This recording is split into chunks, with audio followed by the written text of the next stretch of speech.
Hello Internet, and welcome to my live reaction for Eden Zero, chapter 170. When we last left our heroes, we finally reached the last sort of denouement chapter of the post-Aoi War, as Shiki gets a new eye, making him a new member of the OTEC Club, as he puts it. Laguna and Wise have a heart-to-heart in the bath, as Laguna sort of describes his past as a fairly big actor on a small world. He had a friend who was murdered by the Empire when they invaded, and that's sort of why he joined up with Oasis. But now Oasis is basically done. Now the war is over. We learn eventually from Zhao Mei they sort of become a more, like a police force, but they're no longer the revolutionary organization they once were. And so he decides he wants to help be the water that pushes the crew forward. Very much the same, almost the same metaphor that Jean used with his overdrive. But yeah, Laguna asserts his desire to be a permanent member of the crew, and then Shiki makes a declaration that while they're still going to be going after Mother as their primary goal, they also have to bring down Ziggy. They desperately need to bring down Ziggy, and so they have to get stronger. And then we cut to Zhao Mei, who tells us sort of the shape of the Aoi cosmos after the war. Peace sort of comes, all the conflict sort of die down, and then we cut to 3 years later. So with all that, let's dive right on into chapter 170. Our picture here is Zhao Mei in her temple on Mildian with like a glass of wine, I guess? Chapter 170, 3 years later. And we open with some narration. Cosmic Era, year X495. The Kaide Cosmos. The planet Swedes. So we see we are in the Kaide Cosmos now. I guess that, and this quick little shot we have of the Swedes is definitely the world we saw in that last panel from last chapter. I am curious though, what does Kaide translate to? Because the Sakura Cosmos had the Sakura petals, Aoi had the water and the fish all around it. Kaide has this like square pattern. I'm going to see if I can find a quick Google translation from Japanese meaning maple. So I'm not quite sure how that factors in there, but I suppose we should think about that as we see that sort of square pattern. But then yeah, we see Swedes, which is that sort of Venice-looking place we saw at the end of last week, and we see someone walking through the streets. We all know who it is, with Pino at his side. It's Shiki. You couldn't tell already, you can see the scar on his cheek. Shiki reporting in. I've arrived at the target location. And he looks around, we see there's a bunch of bots. There are no humans in sight. And all the bots sort of turn to him. I guess they're all like pro-Ziggy bots. Pino tells him, Master, I'm detecting hostile signals. I predict they will attack. And Shiki's already activated his ether gear. Yeah, I know. And he floats them all up with his ether gear. Not even like damaging them, just they're all in the air as Shiki just walks on by. I do like, if I'm right about this, showing that even with Shiki, even with what he's gone through in the war and these 3 years of training he's done, he still is dedicated to peace, to as little violence as is physically possible. And we see the bots just floating there helpless. And Shiki tells them, I won't hurt you. I know you're all just under Ziggy's control. Yeah, there we go again. But what I just said. Pino. And Pino tells him, understood. EMP activate. Anti-bot mini-android Pino. This is kind of our first full-on look at her, I think. She's got this sort of almost like wintry looking dress with like, I can imagine like sort of a Santa fuzz on the edges of the sleeves and the hem there. It might not be that. It might just be a different color. But she's got this heart on the front of the dress. EMP, activate! And with that, the bots are all sort of deactivated, as well as Shiki's ether gear, and they all fall to the ground. Not destroyed or anything, just a little beat up. Shiki tells them, don't worry. We'll put you all back to normal. Then back on the Eden Zero, Shiki, do you read me? And it's Hermit, who looks, it might just be that her hair is different, but she looks a little bit older. And I didn't really think bots could age, given that she still looked maybe 13 or 14 after 15 years. She does look older now. This is Hermit on the Eden Zero. The core you're after is in that area, about 600 meters underground. Copy that. And Shiki, slams his foot down and cracks a hole under him. We will now begin the operation. Captain of the Eden Zero, Shiki Grandbout. We got our first full look at post-timeskip Shiki. And I'm gonna look real quick, comparing him to the worst future that Rebecca saw, right? And no, I thought he had longer hair in that, but it was Noah that had longer hair. I was curious if we were in that same, not the same timeline, obviously, because Rebecca has her legs, but the same time period when that was set in, and it might be. But looking at the volume 18 cover that has old Shiki, he honestly looks a little older still than this Shiki. I don't know. But anyway, this might be is this the first time, a sort of objective, narration thing has directly referred to Shiki as Captain? Because it feels like it, and this definitely feels like a more grown-up Shiki, obviously, because he's 3 years older. Anyway, he jumps into this new hole with Pino. They sort of fly down, and Pino tells them, arriving at our target core shortly. Beep beep. Skeleton army detected. Okay, so, alright, I'm gonna talk for a sec. How I thought that it was, when I first saw the setup of the time skip at the end of last week, it was sort of weird that Ziggy had seemingly stopped for 3 years. I was completely wrong. He's apparently been doing this whole time. Though it seems to be a smaller scale than what he did with the war, with instigating the whole Aoi war. I don't know. Anyway, skeleton army detected. Shiki asks, can you neutralize them with your EMP? They are likely equipped with anti-EMP coating. Okay, the hard way it is. And he busts through the ceiling of this underground base, right in the center of a whole bunch of bots. I'm guessing these are more genuine Ziggy loyalists and less brainwashed. I don't know. As Shiki stares them all down, let's do this. You're not being controlled like the bots in town. You guys are Ziggy's soldiers. So I don't mind roughing you up a little. Yeah, here we go. I was just right there. Because what I want is to beat Ziggy. And he slams one of them, punches him in the gut, sends him flying, dodges another punch, and a bunch more attacks besides. And we see he's just, avoided all of these skeleton guys. And Ziggy readies another attack. Magimech attack. Gravity center! And they all slam into the ground, seemingly shattering there. And Shiki calls over Pino. And Pino is over this giant console thing. Yes, master. Now connecting to the core. Data link. We see Hermit calls in. Okay, that's perfect. Rebecca, you're up. We see Rebecca just from above. We can see her hair's in pigtails. We still got happy with her, which is nice. And seemingly at another one of these consoles. Rebecca here. Connection to core 2 complete. And our first shot of her is Boop first. Alright. And Happy listed as feline android. Now this planet can go back to normal too. Yep. When we're done here, we'll have to get ready for our weekend live stream. Ultra popular beecuber Rebecca Bluegarden. Is that sarcastic or has she actually gotten popular? I would love it if she's actually gotten popular.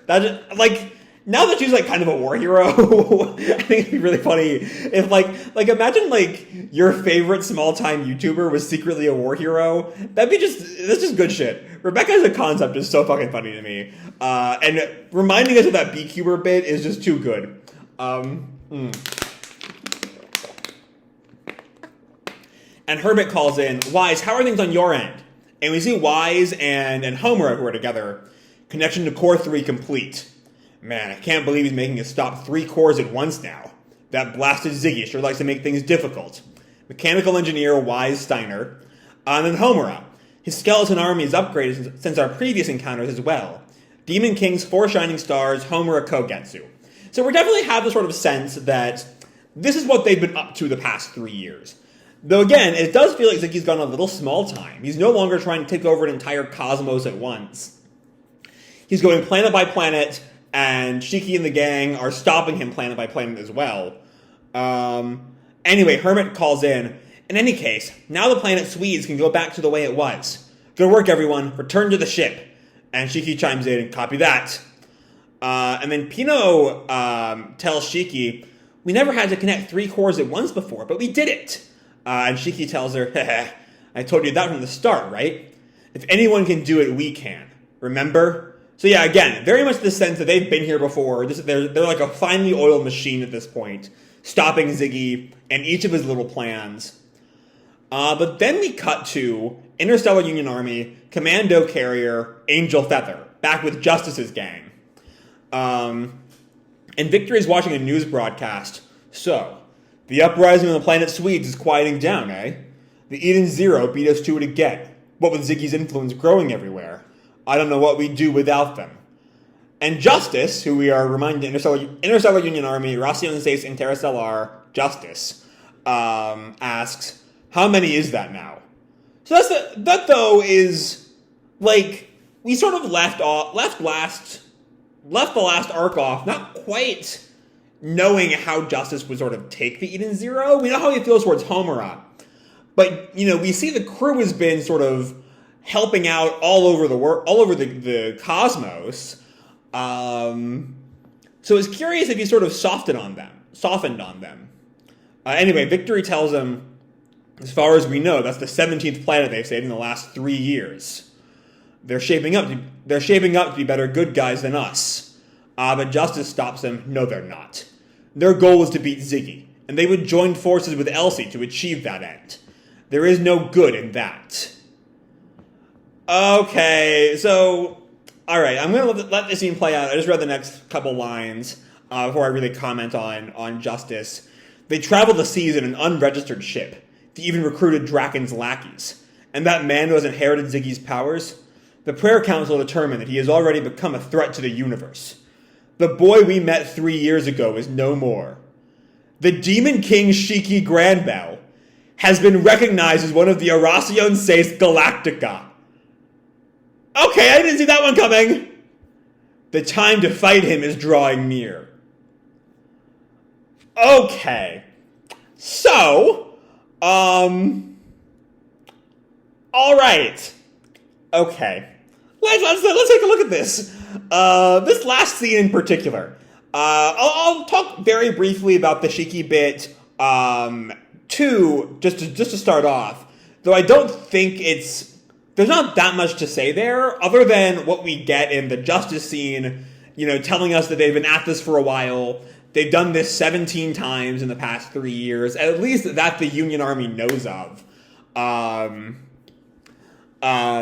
But it's largely just a quick reintroduction to who our heroes are 3 years later. They all look a little older, a little better at this, a little more experienced. Rebecca's ultra popular now. I really hope that's not sarcastic, because I think it's just really just Rebecca as like YouTuber and war hero, especially post Owie War, is such a funny concept to me. But yeah, I don't know. It's just nice.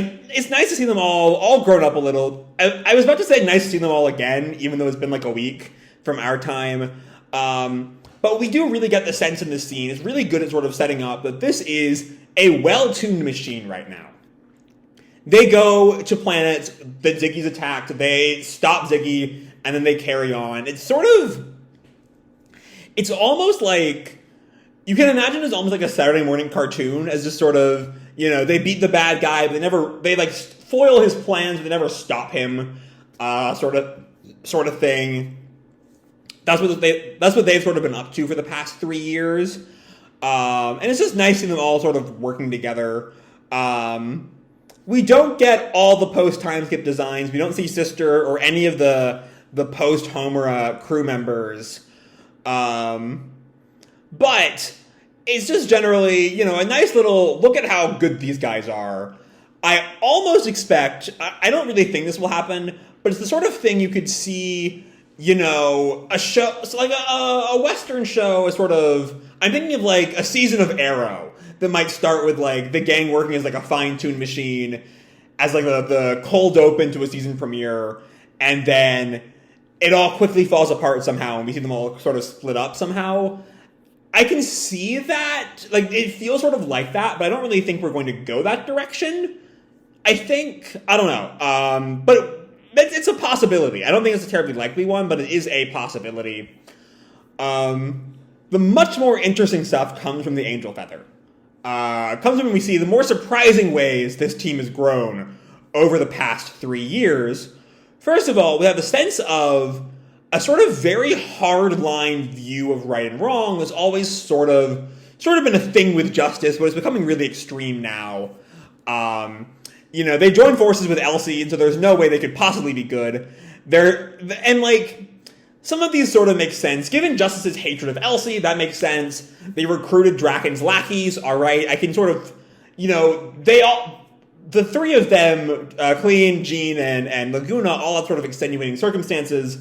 But I can see how Justice would see things that way. And the fact that Shiki has Ziggy's powers is also pretty could be seen as damning. Every other person who's had that powers has been a definitive threat to the universe with Ziggy and Shura. Xenolith, I think, is so old, no one really remembers him. So in Justice's mind, gravity powers are kind of a bad news. The thing that's just really fucking weird here is they travel the seas in an unregistered ship. That's just so minor. That's such a oh no, they committed a traffic violation. Okay, alright. But then we have this image of the Demon King Shiki Grandbell. And there's some interesting things in that sort of fake Demon King design. It's clearly inspired off of his overdrive form. But his outfit is very kind of Ziggy. He has the horns to match Ziggy, he has the cloak. And interestingly enough, his eye, the eye that Shura destroyed, in that sort of image of him as the Demon King, is just flame now. I'm curious where this image comes from, because I don't know if Shiki himself, is that what Shiki's overdrive looks like now? Let me see if I can get a shot of, see if Shiki, had the horns in his overdrive, in the past, but we just didn't really get to see it earlier. Or they just really weren't that big, I mean. Let me see. Actually, looking at this clip from the wiki, he did have the horns. They weren't quite that prominent, I don't think. So maybe that is his actual overdrive form. It just looks really fucking creepy. And could be easily used for propaganda, to call him a Demon King. But yeah, he is one of the Erasion States Galactica now, which is an interesting note. I'm kind of curious. So, because I'm trying to find the words to sort of play this out, because this series, 2 Erasion States are kind of interesting to me. Interstellar is an organization in the way that Rave Master, Eden Zero, or Fairy Tales Erasion States, they were a group. They were the Erasion States. They were a team. And Rave Master, they kind of worked independently, but they were still under the same sort of leadership. And the same is true with Interstellar. The Galactica we especially see here is not. In case that wasn't crystal clear, Shiki being a member of the same organization as Nero and Draken doesn't make sense at all, because they're just not an organization. They're just 6 powerful criminals. The question I sort of have there, though, is what is beyond just sort of the past Mashima callback, what is the relevance of there being 6 of them? Why do they have to refill?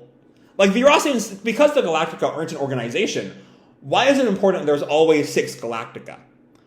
I don't know. I might be thinking way too hard on that. Also, who is the other new Galactica? They put Shiki to replace Draken and/or Nero. Who has replaced the other one? I imagine we'll have to deal with that sometime sooner or later. Another thing I just sort of thought about is, we know that they don't have to be a threat to the universe to be on the Galactica, right? Because back during the prayer council in 168, I think, or 167, the post-war council, we found out that no one else really sees Elsie as a threat, right? Elsie's powerful, sure, but she's not doing anything wrong. And maybe they hold Shiki to the same extent. Maybe Justice sees it as a threat to the universe in a more urgent sense. But to the prayer council, being in the Galactica means that the person could potentially be a threat if they chose to be evil. And so, once again, you know, maybe the relationship that Justice has towards, or that the council has towards Shiki is sort of the same thing they have towards Elsie. Sure, he's ridiculously powerful, but he's not really doing anything wrong. Let's keep an eye on him, sure. But that's sort of the extent of what we'll do with that. I don't know. Interesting things here in this final scene. But yeah, I do just love this shot of the Demon King Shiki Granbell has been recognized as one of the Erasion States Galactica. That whole look is so cool. There's just some good shit here. But all in all, it's largely just a checking in on what's happened, or how is our crew working in the past 3 years, and a little bit of how the world at large has changed. Specifically in Shiki's perception across the rest of the universe. So yeah, interesting stuff here, but it's all very sort of, we're getting started on the post-time skip. But yeah, I'm excited to see how all this plays out. So yeah, that's all I gotta say for this video. Hope you all enjoyed the chapter and the video itself. If you did, feel free to drop me a like or subscribe, or, you know, do whatever makes you happy, you know? And as always, your life is your own, okay? Bye!